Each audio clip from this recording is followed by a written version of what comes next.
Today is the vlog for April 26, 2018, and it was a scorcher. It was our first hot day of the year. Got up past 80, and yes, that is my metric for whether or not it's actually hot out, is if it gets up past 80. It's actually quite hot if it's up past 70 in Western Washington, but 80 is when it becomes uncomfortable, at least for me. Right up to 79, everything's hunky-dory, but as soon as it gets into the 80s, whatever I'm wearing is too much, and I'm not the kind of person that wants to take off all my clothes in public, so, yeah, it was tricky. I've been leaving my car windows open because even though it's only been in the 70s so far this year, a little bit of sun goes a long way to heating the interior of a car, so I've been leaving my windows cracked during the day. Where I work, it's very safe, and I haven't ever had a problem with people breaking into my car or damaging my car. And no one else where I'm working has in the 10 plus years I've been doing it. So I'm sure I'm tempting fate just saying that, but we'll see. We'll see what tomorrow brings. So the sky is an awfully neat color right now. You can probably see it there in the image. It has this sort of glowing blue quality right behind my head. The sun set probably about half an hour ago, but this is the time of year when the days get very long. In fact, the solstice is 2 months away. So we've got 4 more months of really nice weather like this.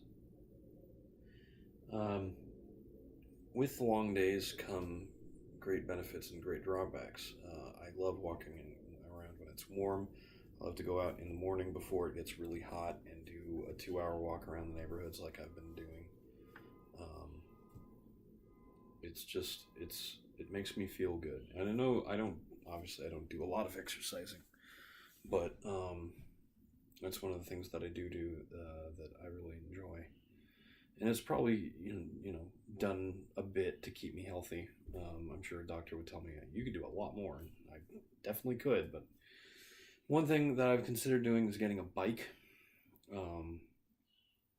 so that I could go further and longer.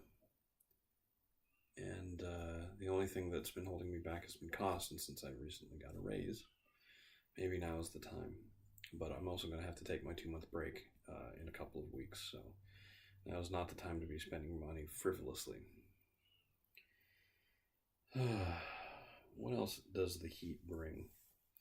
Well, the long days bring early mornings. Leo would be up at the crack of dawn as soon as any kind of sun came up, and he'd be crawling all over me at 5 a.m. and then till 6 a.m. when I actually got up. The truth is, I would blame him for waking me up, but the birds outside and the sun itself coming through my blinds did most of the work. What Leo did was make the problem worse, because inevitably these days get very warm, and Leo would crawl up on me and flop down on my right side and roll around. Sometimes he would just flop and basically sleep, but it was always a bit distracting, and it was hard to sleep with that much body heat concentrated in one area. And while that won't be a problem anymore, it's the kind of problem you end up missing without thinking about it.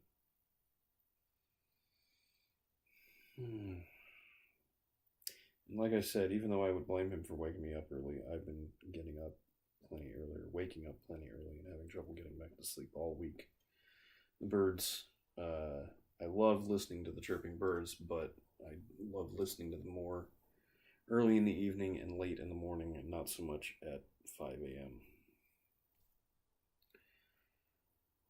Getting to bed at night is also kind of tricky when it's this hot out because where I live, on the second floor, the house retains a lot of its heat, which radiates upward as heat is wont to do, and thus makes my room into a bit of a furnace. More like an oven, let's be reasonable here. And so, while the cool air is coming in now, it's hard to replace the warm air that's already there.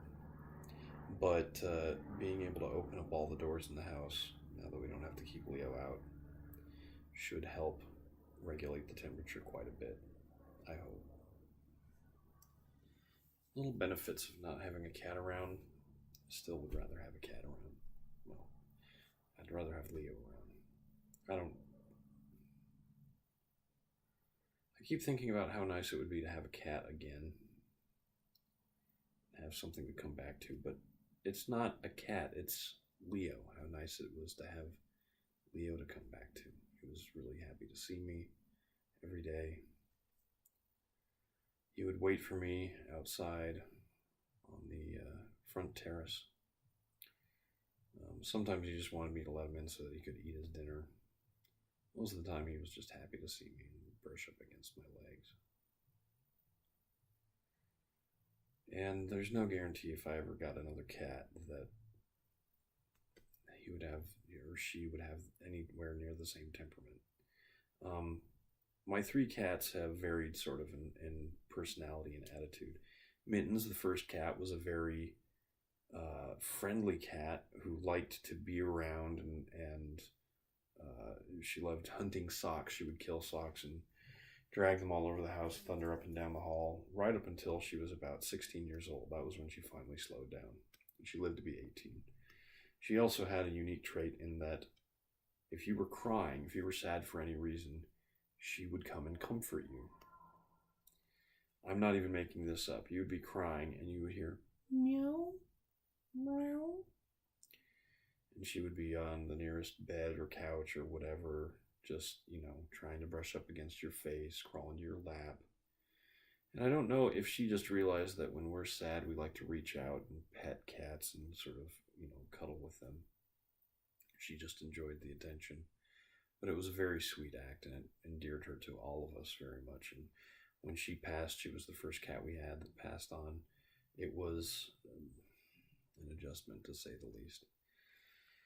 Kitsy, the second cat, we got a year after Mittens and also lived to be 18 years old. But Kitsy was the runt of the litter, so she was a bit of a problem child. She overate. We trough fed both cats, and Mittens had some sort of gland hormone issue, like had a pituitary problem or something.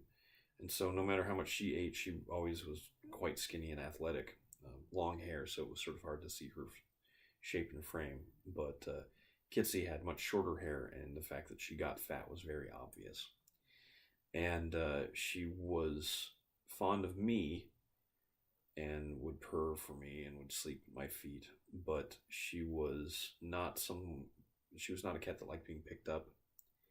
And Mittens didn't particularly like being picked up, but she would put up with it a lot better than Kitsy did. And Kitsy, if you were ever doing anything that made her upset, she would growl. She growled more than she purred, at my folks at least. And while she was sort of technically my sister's cat, because Mittens was sort of my cat, it ended up being that Mittens spent a lot more time with my sister Anna growing up, and Kitsy spent a lot more time with me, because apparently I was the only one she was extraordinarily fond of, although she liked my dad a little bit. Leo was sort of between the two. He wasn't angry, but he was a bit feisty at times. He wouldn't growl.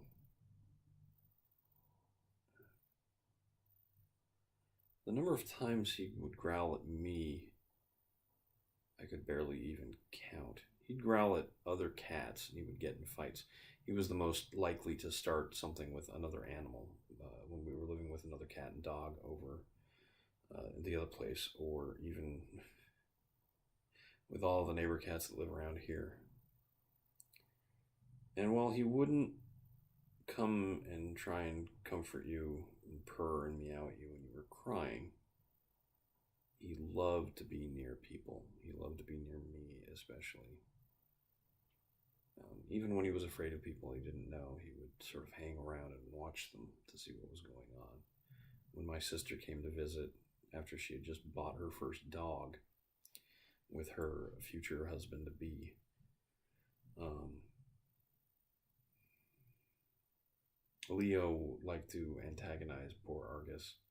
He would stick his head right around the corner. Argus would see him and come trotting over to bark, make as much noise, and get past the doggy barrier, but couldn't. And so Leo would just retreat a little bit, wait for Argus to go settle back down, and then sneak his head around the corner and peek again.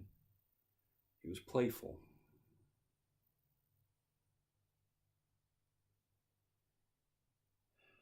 And that sort of playful temperament and desire to be around people, and the fact that while he did a little bit of property damage with his claws, he generally was just more than happy to sit on your lap or sit behind you on a bed or whatever. And he would let you pick him up, and he would not squirm around for quite some time. And then I just, I was old enough that when he did start to squirm, I just put him down. And he was never resentful of it. He would never run off after I held him and look at me like, and Kitsy would do that. And Mittens, after I would put her down, would run off because she was afraid she was going to be picked up again. Leo didn't have that. Leo just liked being around me. I haven't cried about Leo in a couple of days, but I still think about him all the time. But it's getting better. And I'm Eric Spornitz, and tomorrow will be even better.